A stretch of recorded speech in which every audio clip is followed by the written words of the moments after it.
इस वीडियो में हम अंडरस्टैंड करेंगे कि मार्केटिंग क्या होती है। मार्केटिंग समझने के लिए हम अमेरिकन मार्केटिंग एसोसिएशन की एक डेफिनेशन का मुतालिया करेंगे जिसके 4 पार्ट्स हैं।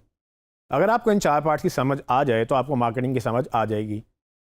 इस डेफिनेशन को लिखने वाले वो हजरात हैं जिनकी किताबें पूरी दुनिया में पढ़ाई जाती हैं, और इस डेफिनेशन को अगर आपने समझना है तो इसको आपको डिटेल में अंडरस्टैंड करना होगा। सो ये डेफिनेशन है, marketing is the activity set of institutions and processes for creating, communicating, delivering and exchanging offerings that have value for customers, clients, partners and society at large। तो इस डेफिनेशन में 4 हिस्से हैं जो कि मैं आपको बताता हूं। इसका जो पहला हिस्सा है वो है marketing is the activity set of institutions and processes, यानी कि मार्केटिंग एक एक्टिविटी है, एक सेट ऑफ प्रोसेसेस है या सेट ऑफ इंस्टीट्यूशंस हैं। इसका मतलब क्या है? इसका मतलब कि सारे काम जो आप करते हैं मार्केटिंग को करने के लिए। अब वो काम क्या क्या हो सकते हैं? अगर आपने किसी को हायर करना है, मार्केटिंग का बजट लगाना है, टीम के लिए आपने डेस्क खरीदने हैं, कंप्यूटर खरीदना है, ऐड का बजट लगाना है, जितने भी आप काम कर रहे हैं वो सारे काम आपको काम में शामिल हो जाएंगे। ठीक है। इसकी दूसरा जो पार्ट है वो है for creating, communicating, delivering and exchanging, यानी कि क्रिएट करने, कम्युनिकेट करने, डिलीवर या एक्सचेंज करने। क्या क्रिएट करना है, क्या कम्युनिकेट करना है अभी नहीं बताया, लेकिन वो सारे काम जो आप कर रहे हैं क्रिएट करने, कम्युनिकेट करने, डिलीवर या एक्सचेंज करने के लिए। अब बात आती है कि क्या करना है, ये एक्सचेंज होगा क्या। सो वो है ऑफर्स दैट हैव वैल्यू। तो इन्होंने प्रोडक्ट या सर्विस की बात नहीं की, इन्होंने बात की ऑफर्स, और वो भी ऑफर्स जिनकी वैल्यू है।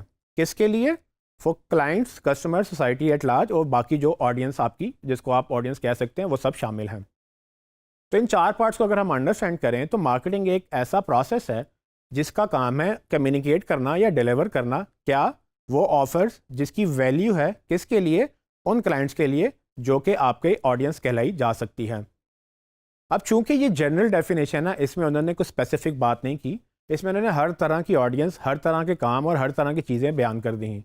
हमने ये समझना है कि इसमें से हमारे लिए क्या अहम बात है और हम इसको कैसे अपनी मार्केटिंग समझने के लिए अंडरस्टैंड करेंगे। सो पहले पार्ट की अगर बात करें तो पहले पार्ट में तो सिर्फ एक्टिविटीज़ थी। अब एक्टिविटीज़ क्या होंगी? वो आप अगर टीवी पे जा रहे हैं तो डिफरेंट एक्टिविटीज़ हैं, अगर आप अखबार में ऐड लगा रहे हैं डिफरेंट एक्टिविटीज़ हैं, और अगर डिजिटल की बात करें तो डिफरेंट एक्टिविटीज़ होंगी जो कि हम आपको इस कोर्स में पढ़ाएंगे भी।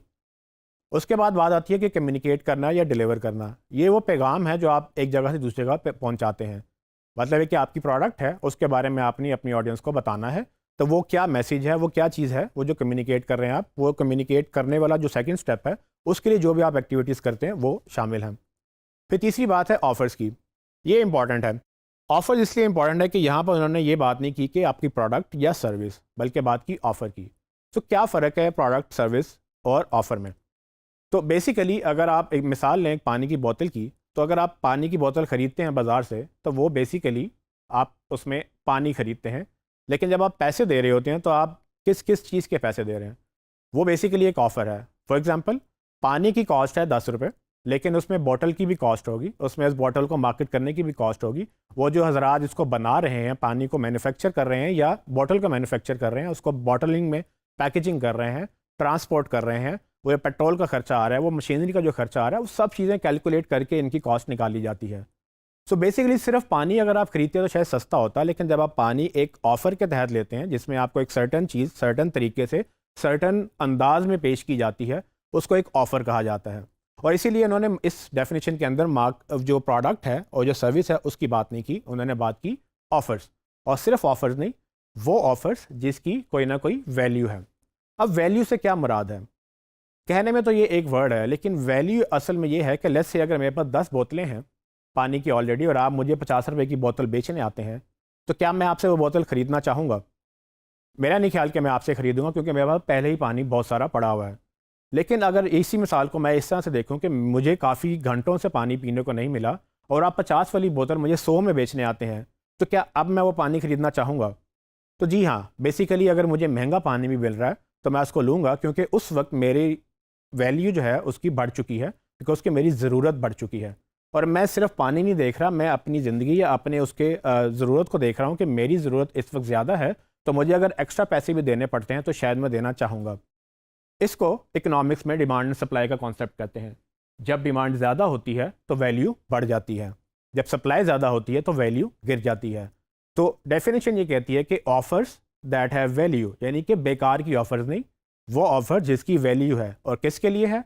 वो या तो आपका कस्टमर होगा या तो आपका क्लाइंट होगा। अगर आप गवर्नमेंट से डील कर रहे हैं तो गवर्नमेंट होगी, अगर गवर्नमेंट मार्केट कर रही है तो उसके लिए एक आम आवाम ऑडियंस होती है। तो मुझे ये लगता है कि इस डेफिनेशन के अंदर तकरीबन सब कुछ उन्होंने समा दिया है कि मार्केटिंग है क्या। बेसिकली तो मार्केटिंग एक प्रोसेस है। किस चीज़ का प्रोसेस है?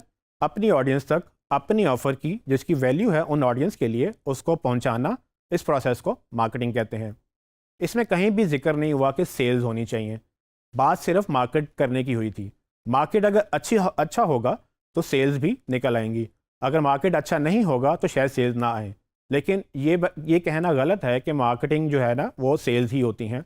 मार्केटिंग और सेल्स में डिफरेंस है, और ये वजाहत इस वक्त ज़रूरी थी बिकॉज कि मार्केटिंग एक सिर्फ प्रोसेस है अपनी प्रोडक्ट के पैगाम को उन लोगों तक पहुंचाना जिनके लिए वो ज़रूरत या मायने रखती है।